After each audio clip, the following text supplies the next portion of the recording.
Lecture du 4 mars. Marc, chapitre 11, versets 27 à 33. Ils se rendirent de nouveau à Jérusalem et, pendant que Jésus se promenait dans le temple, les principaux sacrificateurs et les scribes et les anciens vinrent à lui et lui dirent « Par quelle autorité fais-tu ces choses? Et qui t'a donné l'autorité de les faire ?» Jésus leur répondit « Je vous adresserai aussi une question.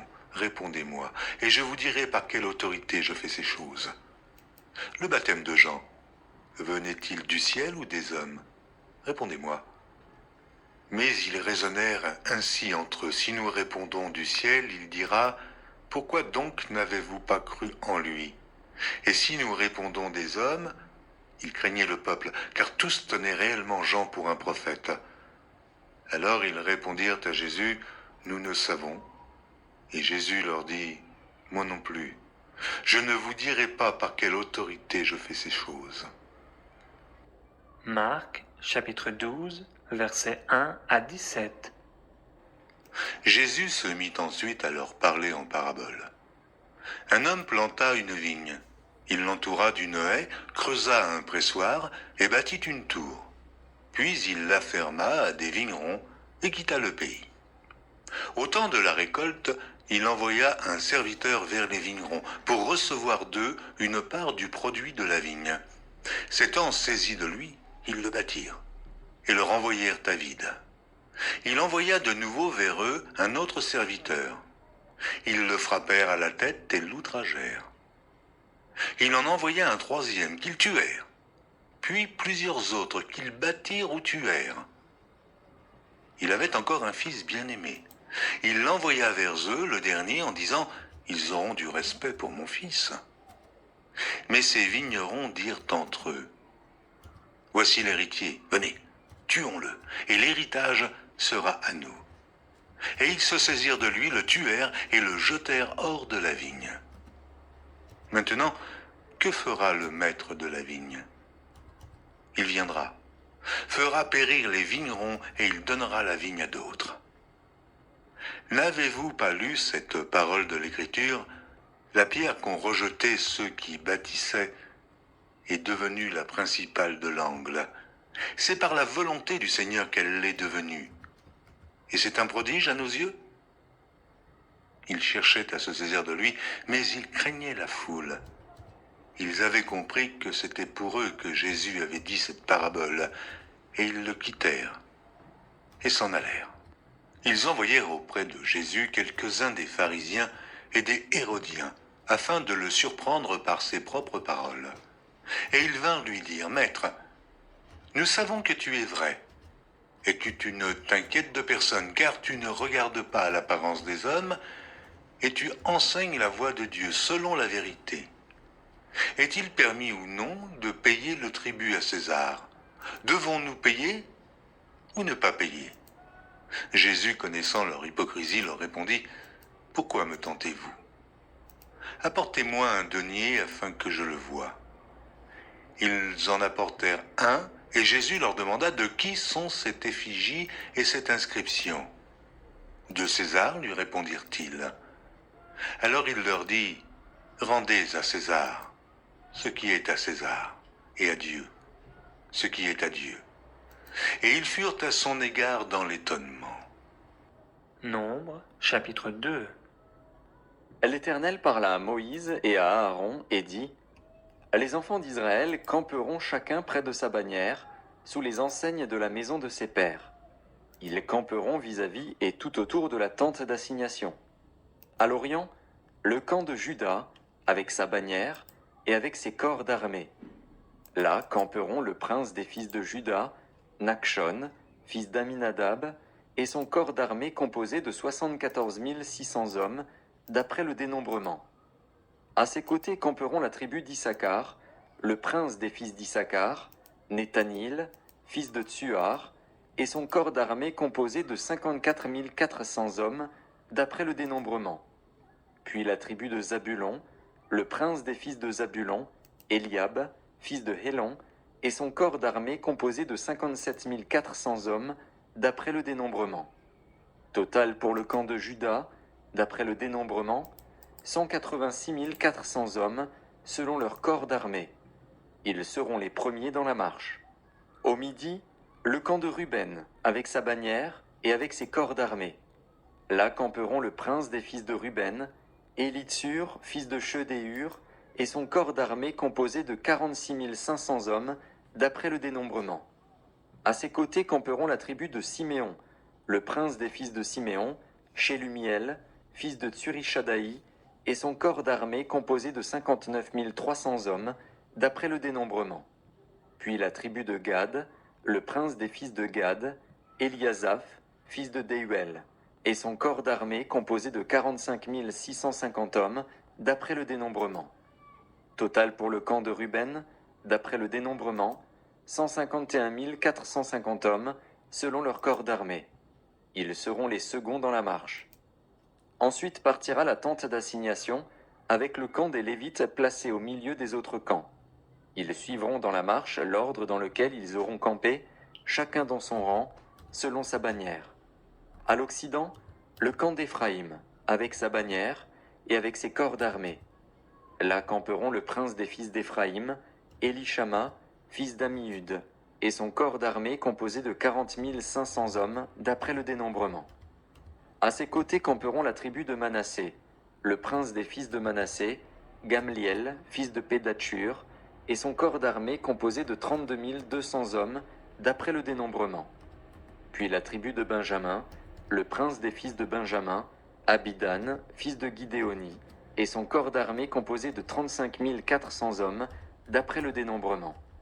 Total pour le camp d'Éphraïm, d'après le dénombrement, 108 100 hommes, selon leur corps d'armée. Ils seront les troisièmes dans la marche. Au nord, le camp de Dan, avec sa bannière, et avec ses corps d'armée. Là camperont le prince des fils de Dan, Ahiézer, fils d'Amishadaï, et son corps d'armée composé de 62 700 hommes, d'après le dénombrement. À ses côtés camperont la tribu d'Azer, le prince des fils d'Azer, Pagiel, fils d'Ocran, et son corps d'armée composé de 41 500 hommes, d'après le dénombrement.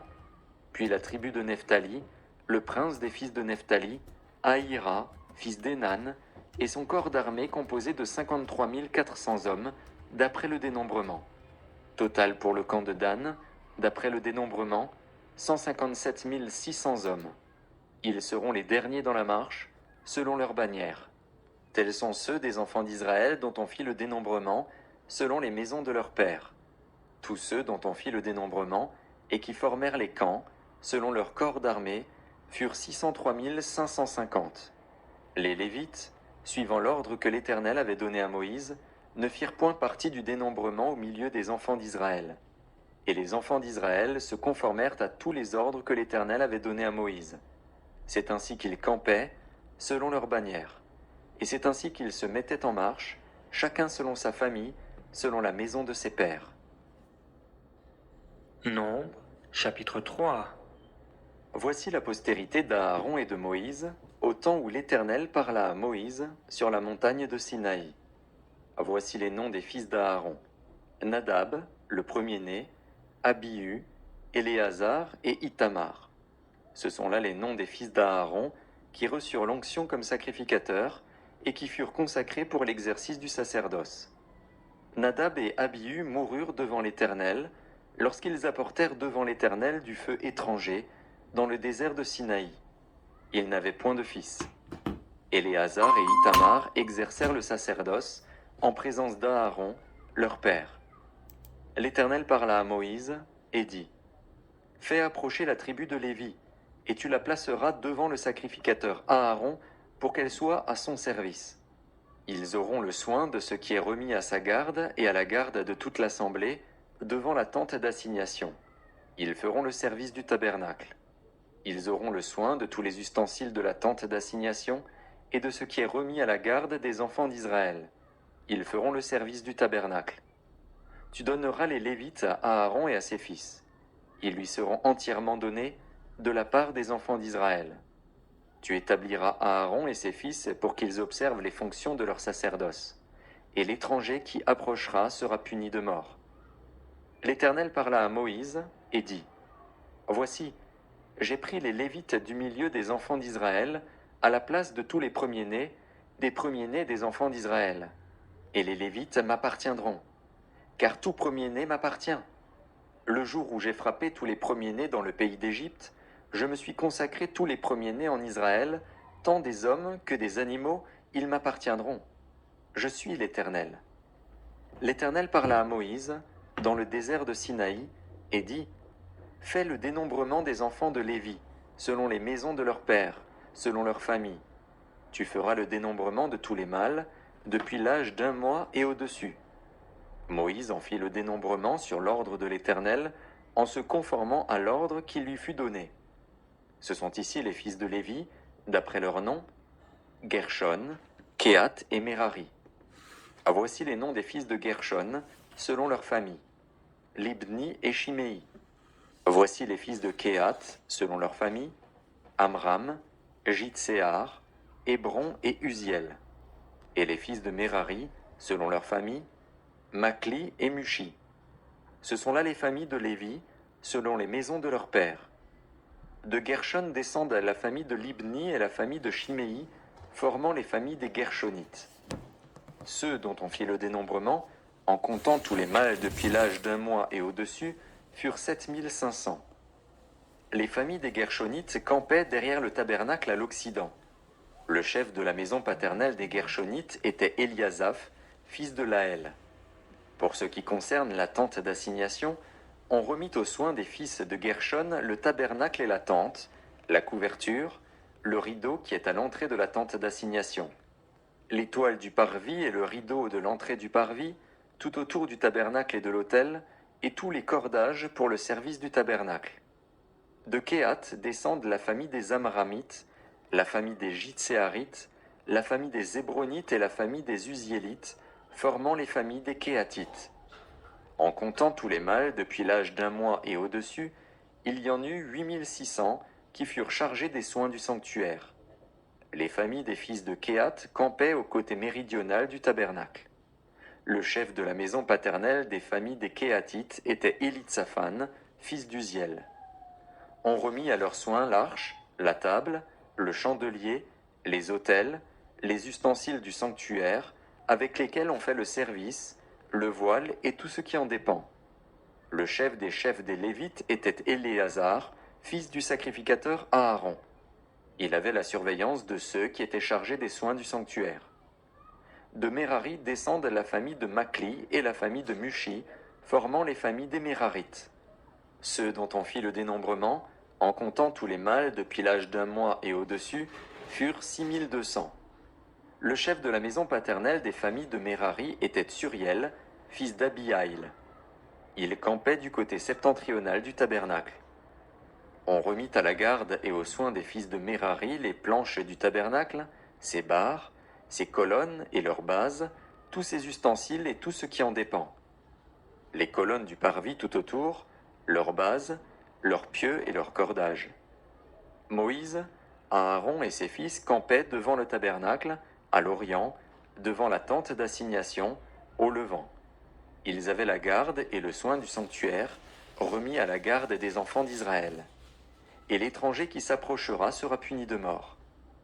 Tous les Lévites dont Moïse et Aaron firent le dénombrement sur l'ordre de l'Éternel, selon leur famille, tous les mâles depuis l'âge d'1 mois et au-dessus, furent 22 000.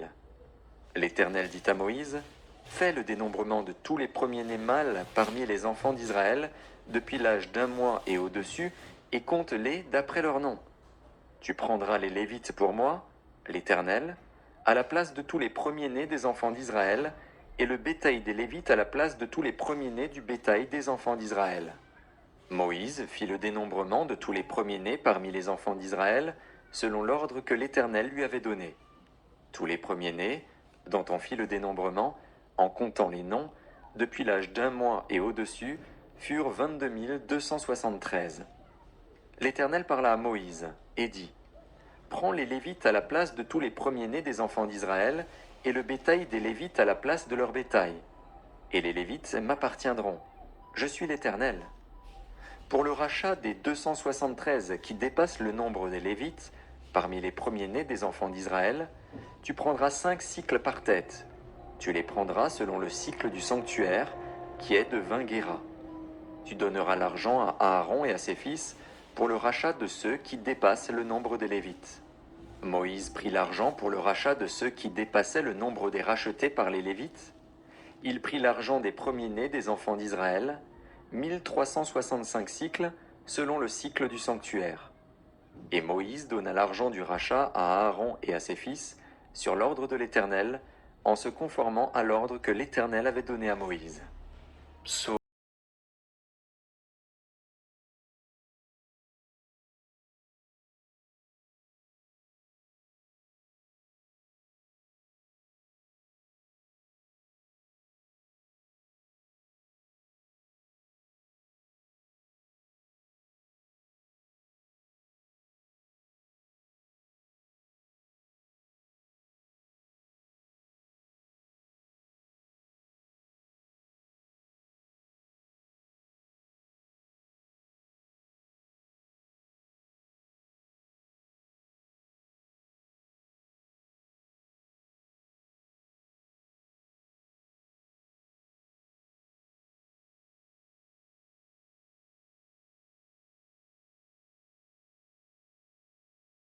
Proverbe, chapitre 10, versets 24 et 25.